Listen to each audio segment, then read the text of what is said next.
Hello दोस्तों, कैसे हैं आप सब। मैं आकाश आशा करता हूँ अच्छे ही होंगे। दोस्तों, हमारी आज की कहानी है राजस्थान से। जैसा कि हम सारे जानते हैं, राजस्थान अपनी प्रसिद्ध कलाओं के लिए बहुत ज़्यादा फेमस है। वहाँ का लोकगीत, वहाँ का डांस, वहाँ की बोली, वहाँ का भाषा और वहाँ का कल्चर और पहनावा। राजस्थान इन सब से बहुत परे है। दोस्तों, आप राजस्थान के बारे में बहुत कुछ जानते होंगे, लेकिन सब कुछ नहीं। जी हाँ, सब कुछ नहीं। दोस्तों, राजस्थान में एक बांगड़ का किला है जो कि 1631 में बना हुआ था। आप सब उसके बारे में तो जानते ही होंगे। तो आज की हमारी स्टोरी उसी से रिलेटेड है, विनय और उसके परिवार के बारे में। तो आइए हम शुरू करते हैं आज की कहानी। दोस्तों, विनय एक राजपूत परिवार से है। वो लोग पहले राजस्थान ही रहा करते थे। फिर शादी के बाद विनय, उनकी पत्नी सुष्मिता और बच्चा विनायक, ये तीनों जयपुर शिफ्ट हो गए। कुछ सालों बाद विनय के गांव में शादी पड़ी और विनय को गांव जाना पड़ा। उन्होंने शादी की तैयारी बहुत ज़ोर शोर से करी थी। उसके बाद 3 फरवरी 2005 को वो लोग गांव के लिए रवाना हुए। उनकी अपनी कार थी तो वो अपनी कार से गए। जाते जाते वो अपने गांव से 20 से 25 किलोमीटर दूर होंगे, वो लोग रास्ता भटक चुके थे। और जब कुछ देर बाद वो गांव नहीं पहुंचे तो उन्हें बहुत ज़्यादा अजीब लगने लगा और वो कहीं अलग ही डायरेक्शन में जा रहे थे। उनको कुछ समझ नहीं आ रहा था। फिर वो लोग एक ऐसी जगह पहुंचे जहां खंडर टाइप का था और कोई भी दिख नहीं रहा था। उनकी गाड़ी वहां पंचर हो गई। विनय उतरा और यहाँ वहाँ जाकर मैकेनिक को ढूंढने लगा, लेकिन वहाँ पर कोई भी मैकेनिक नहीं था। फिर विनय आके अपनी गाड़ी के अंदर बैठ गया। थोड़ी ही देर बाद वहाँ पर एक मैकेनिक आता है और वो विनय से बोलता है कि सर, मुझे लगता है शायद आपकी गाड़ी ख़राब हो गई है, तो क्या मैं आपकी कुछ मदद कर सकता हूँ। तो विनय बोलता है हाँ। उसके बाद वो आदमी विनय की गाड़ी बनाता है और फिर उनसे पूछने लगता है कि सर, आप कहाँ जा रहे हैं। तो विनय बताता है वहाँ जहाँ उनको जाना होता है। वो बोलता है कि सर, आप सुबह जाइए, अभी मत जाइए, वहाँ जाना खतरे से खाली नहीं है। तो विनय उनकी बात नहीं मानता है। वो आदमी बहुत कोशिश करता है विनय को रोकने की, लेकिन विनय उसकी बात नहीं मानता। इसी बीच उन दोनों के बीच हाथापाई हो जाती है और विनय पास में पड़ा रिंच उठा के उसके सर पे मार देता है, जिससे उसका सर फट जाता है और खून आने लगता है और वो ड्राइवर वहीं बेहोश हो जाता है। फिर विनय फटाफट गाड़ी में बैठता है और चलने लगता है। आगे उनकी गाड़ी फिर ख़राब हो जाती है और वो आदमी पीछे से आ रहा होता है। अब विनय को लगता है कि ये कोई चोर है जो इनसे छीना झपटी करने चाहता है, इसलिए वो गाड़ी नहीं रोक रहा था। उसने अपनी फैमिली को फटाफट नीचे उतारा और वो लोग पैदल ही पैदल दौड़ने लगे।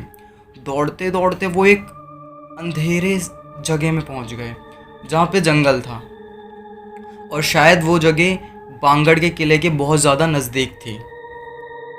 वहाँ पहुँचे और पास ही एक गांव में उन्हें बहुत ज़्यादा अंधेरा अंधेरा सा दिख रहा था। तो वहाँ पे 3 लोग मिले जो एक शादी में जा रहे थे।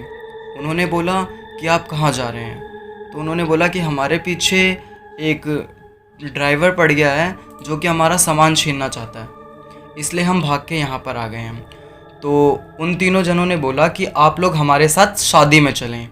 उसके बाद विनय ने अपनी पत्नी से बोला कि हम इनके साथ शादी में चलें। तो विनय की जो पत्नी थी सुष्मिता, वो विनय को मना कर रही थी कि हम ऐसे कैसे किसी की शादी में जा सकते हैं जब हम किसी को जानते नहीं। फिर थोड़ी ही देर बाद उनके सामने एक धुआं आता है जिसमें वो तीनों गायब हो जाते हैं। अब सुष्मिता को बहुत कुछ समझ आने लगता है। उसको लगता है कि ये तीनों कहाँ गए।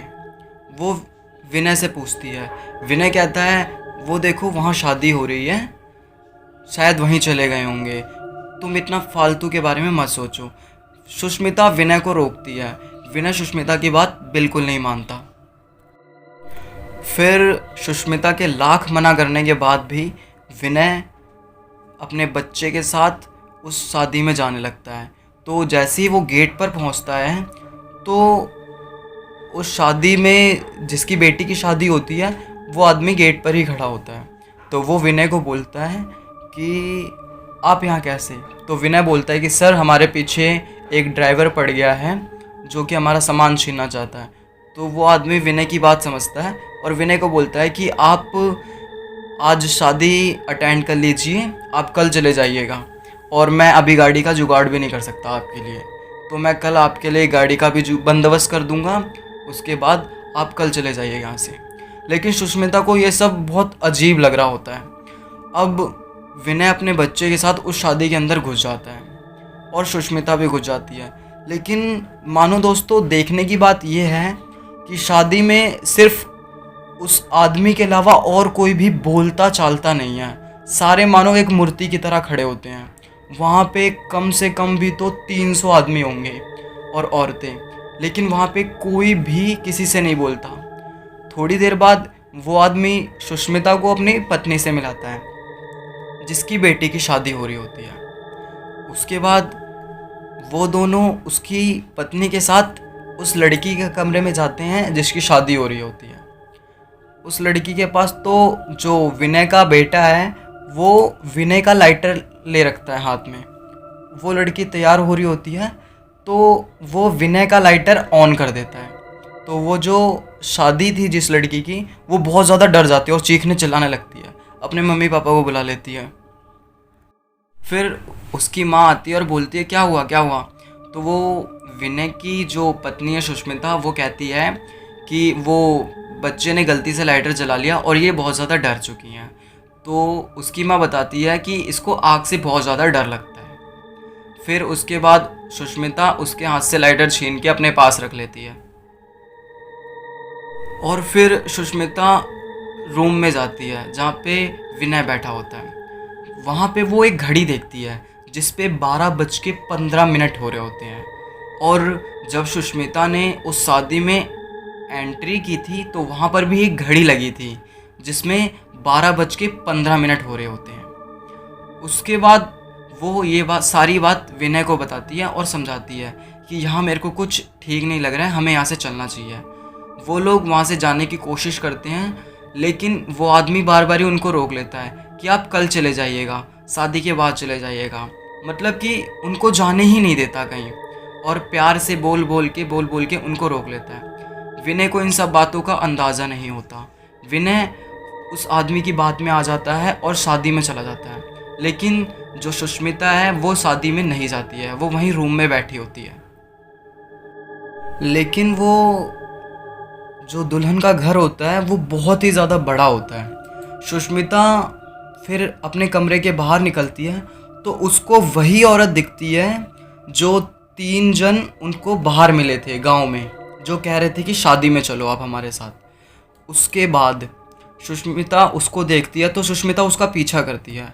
सुष्मिता को वो बहुत घर के अंदर तक, कम से कम 15-20 कमरों के अंदर से लेके जाती है।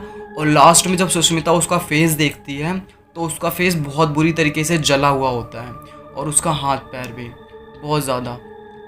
सुष्मिता ये सब देख के बहुत ज़्यादा डर जाती है और सुष्मिता भाग के अपने कमरे के पास आती है, लेकिन वो वहीं गिर जाती है। उसका पैर फंसता है तो वो गिर जाती है और वो औरत कहती है कि अगर बचा सकती है तो बचा ले अपने परिवार को मौत का 7वां फेरा होने से पहले। सुष्मिता को कुछ समझ नहीं आता। फिर सुष्मिता सोचती है कि जब शादी होती है तभी 7 फेरे होते हैं और ये शायद उन्हीं फेरों की बात कर रही है। और फिर सुष्मिता को धीरे धीरे सब कुछ समझ में आने लगता है। फिर सुष्मिता जब वहाँ से भाग रही होती है फिर उसकी नज़र घर की एक घड़ी पे पड़ती है जिसमें 12:15 हो रहे होते हैं। अब सुष्मिता सब कुछ समझ जाती है। वो फटाफट भाग के जाती है विनायक के पास, लेकिन वो पहुँच नहीं पाती वहाँ से। वो घर के उन्हीं कमरों के अंदर उलझ सी जाती है। फिर थोड़ी देर बाद जब वो अपने कमरे में आती है तो वो विनायक को देखती है। विनायक शादी में गया होता है अपने पिता के साथ। अब सुष्मिता सोचती है कि वो अपने परिवार को कैसे बचाए। सुष्मिता भागकर अपने परिवार के पास जाती है और विनय को सब कुछ बताने की कोशिश करती है। तब तक उस शादी का चौथा फेरा हो चुका होता है। वो विनय को बताती है कि विनय, मैंने देखा यहाँ पे सब लोग मरे हुए हैं, ये सारे मरे हुए हैं। तभी तुमने देखा यहाँ पे कोई भी हिल नहीं रहा था, और यहाँ इस घर की सभी घड़ी में 12 बज रहे हैं। लेकिन विनय कहता है ऐसा कुछ भी नहीं है, ये देखो। वो सामने शादी हो रही होती है, उसके पति को दिखाता है, उन सबको दिखाता है, कहता है ये बारात झूठी है, ये लोग झूठे हैं। लेकिन सुष्मिता की बात को नहीं मानता। फिर सुष्मिता उसके बच्चे से जो लाइटर लिया होता है उस लाइटर को जलाती है, और जैसे ही वो उस लाइटर को जलाती है तो वो जगह एकदम शमशान में बदल जाती है। वहाँ पे जितने भी लोग होते हैं सब मरे हुए होते हैं और जले हुए होते हैं। और ये सब वो 1931 की बात है। 3 फरवरी 1931 में उस जगह पर एक शादी हुई होती है जिस जगह पर विनय का परिवार इस समय मौजूद है। और उस शादी में किसी वजह से आग लगने के कारण पूरा मंडप जल जाता है, और शादी में आए सभी लोग जल जाते हैं, और ये सारे वहीं पर मर जाते हैं। और हर साल ये शादी 3 फरवरी को जिंदा हो उठती है, और 12:45 पर जो भी इस शादी का शिकार होता है वो मर जाता है। विनय और उसका परिवार भी इसकी चपेट में आ चुके थे। फिर धीरे धीरे विनय को भी यकीन हो जाता है। कुछ देर बाद वो लोग उस ड्राइवर को देखते हैं जो ड्राइवर उनको रास्ते में मना कर रहा होता है आगे जाने के लिए। उस ड्राइवर के हाथ में एक मशाल होती है, और वो देखते हैं कि ये सारे भूत आग से डर रहे होते हैं। वो इस वजह से क्योंकि आग ही लगने के कारण ये सारे जलकर मरे होते हैं। अब ये विनय को बचाने की कोशिश करता है। वो फटाफट भाग कर आता है और आग की मशाल उस मंडप के बीच में फेंक देता है, जिसके कारण बहुत सारे भूत जल जाते हैं और गायब हो जाते हैं, लेकिन बहुत से भूत बच जाते हैं।